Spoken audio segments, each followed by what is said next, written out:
Now, nationwide, about 1/3 U.S. adults are still unvaccinated, and now COVID cases are on the rise.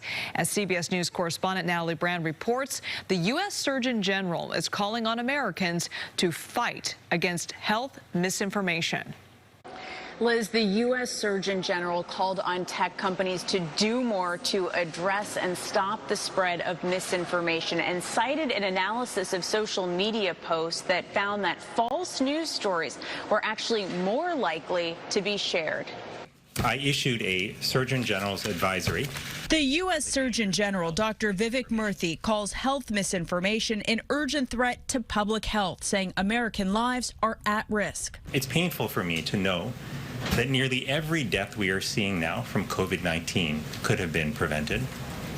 I say that as someone who has lost 10 family members to COVID-19 and who wishes each and every day that they had had the opportunity to get vaccinated. The Surgeon General cited a study which says even brief exposure to misinformation made people less likely to want a COVID-19 vaccine. 2/3 of people who are not vaccinated either believe common myths about the COVID-19 vaccine or think some of those myths might be true. This comes as new cases are up double digits in nearly every state, and they're up 50% or more in 32 states. We anticipated that we would see in areas with high vaccination, low case rates, and now we see in areas of low vaccination, very high case rates. There's also increasing concern about low vaccination rates among adolescents. About 25% of 12 to 15-year-olds have been fully vaccinated as students prepare to return to the classroom. In many states, there are different policies for how these teens will get vaccinated. Some haven't, prioritized it. Some don't have the information. Some parents want to have more information about this vaccine for younger kids. CDC Director Dr. Rochelle Walensky believes if people take action now, we can avoid a spike in cases this fall.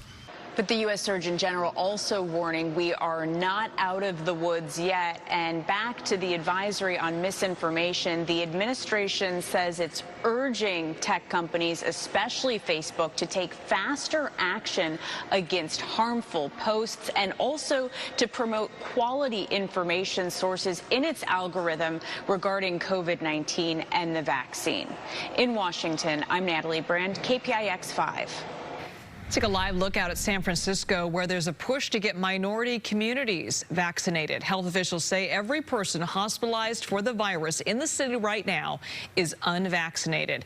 And the latest uptick in cases is linked to unvaccinated minorities.